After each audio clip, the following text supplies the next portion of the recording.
coaching your first game as a head football coach and what it means to you? I don't know. I get asked that quite a bit, and I don't have an answer for you because it's more about, it's about the game plan and setting the practice schedules and reaching our kids and going out there and practicing and getting good work and figuring out what we need to change and figuring out what the schedule this weekend is and getting them to the game and all that. So I wish I had some good material for you that you can print, but it's really more about just routine and staying on task and getting to the game and focusing at the task at hand.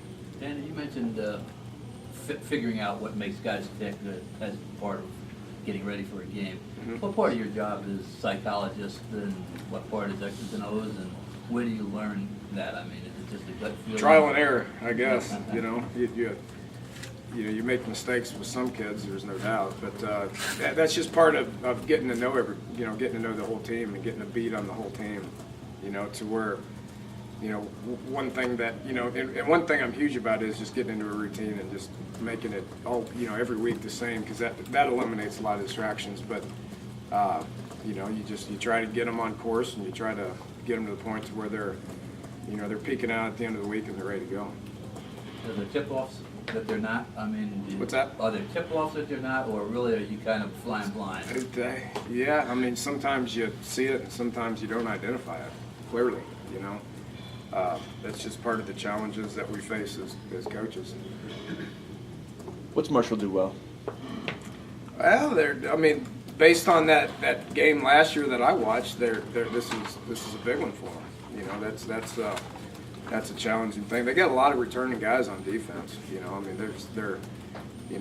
I've read the same articles that y'all have either written or read about how there's a huge youth movement there, and they've got 90% of their team are young. Well, it's not what I see. I see a bunch of guys that played last year and a bunch of young guys that played last year, but coming back and we'll have more experience this year. So it's the second year that staff's been there, and they'll be more familiar with what they're doing. And then you have a bunch of guys that have played around there and are used to playing in this game. So I think that's concerning. Challenge to play against an even front. Well, I would, if they're gonna use one, because that's one of those questions where it's like you really don't know what to expect, And they showed it last year. They're an even front team, but they played odd front, in some games the majority of the time. So, as every game, we will go in ready to prepare for both and ready to attack both. Well, we've obviously seen more 3 down than 4 down, but in all our preparations with scout teams and that started way back in spring, that we've been having ample looks at the even front. I encourage them to play an even front, that's for sure. Talk a little bit about how Tyler Rader solidified himself in that guard spot. Better than the other guys. And simple as that, huh? Yeah. He blocked people better. What does he bring? He block. Their line's to block, So he's tough. It means a lot to him. He's the assignment wise was good and effort wise has been good. He's not the most overpowering guy that's ever played the position. But just consistency and getting in front of people and covering people up. As head coach and offense coordinator, separate people if you can, and it's going to be a long list, I'm sure, but atop the list, what worries you most for a first game? As far as what's concerned, what area? Overthrown receivers, special teams errors. What atop that list of? Yeah, and we addressed a lot of them last Saturday, but which would address it again this week, and then we'll address it again Saturday. Just the changing of the units. Defense comes off, special teams goes on, special teams comes off, offense goes on. Sudden change, being able to switch gears and get the specific people in the game at the right time.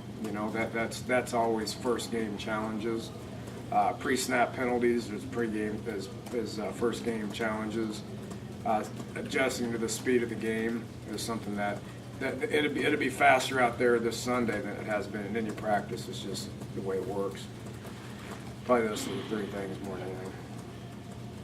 Have you thought about what you want to do if you guys win the coin toss? Do you want to get that offense out on the field, or you want to send the defense out first? That's a good question. One of those things I hadn't thought of, really, you know. I don't know. We'll talk about it as a staff later in the week, you know. Coach, how much can your depth chart change in the next few days? Can you keep it what it is right now? It could. I mean, it could change daily. It could change weekly. It could change. It may not change. I mean, your goal is to be able to get that thing set to where it doesn't change and there's a bunch of continuity, you know, within your units. You know, special teams depth chart changes, which is something you guys don't see as much, you know, but that changes constantly. But the offensive and defensive depth charts, you want to remain the same due to no injuries and due to positive performances. And, you know, I think that the more that changes, the less continuity and the less chemistry you can achieve, you know. So we don't want it to change at all, but it probably will. Who will be here from your family for your first game as a head coach? I don't know yet. I haven't talked to them in a while. Yeah, I've been busy. Yeah, too busy to figure it. Yeah, I don't know. They usually just show up. You mentioned Sean Austin is probably out. I mean, any other injuries will keep people out this week? He's the only one. Yeah, he's the only one. You know, let me think. I mean, Josh Jenkins is obviously on that out for good list. Right now, Sean's on the out for this week, you know, thing. You know, and then you got a handful of guys that are like as can, which means they'll practice and we'll see how they do. Dana, in terms of receivers, how are you going to rotate those guys? Going to be a series basis and then just play all 8? You know, Stedman will go as can, you know, and JD will go when he needs to. Tavon will go as can, and Willie Millhouse will break him when he needs to. You know, Tyler and Davon Brown, those guys will probably rotate, probably be a little bit more play specific. And then Nealon and Ivan will just kind of rotate, you know, and as one. And you can tell by what I just said that Stedman and Tavon have kind of established themselves to where the more they can handle, the more they'll play. And we don't know who's established themselves at Y and Z. So when those guys establish themselves, which is going to take some games to figure this out, then that rotation may change slightly.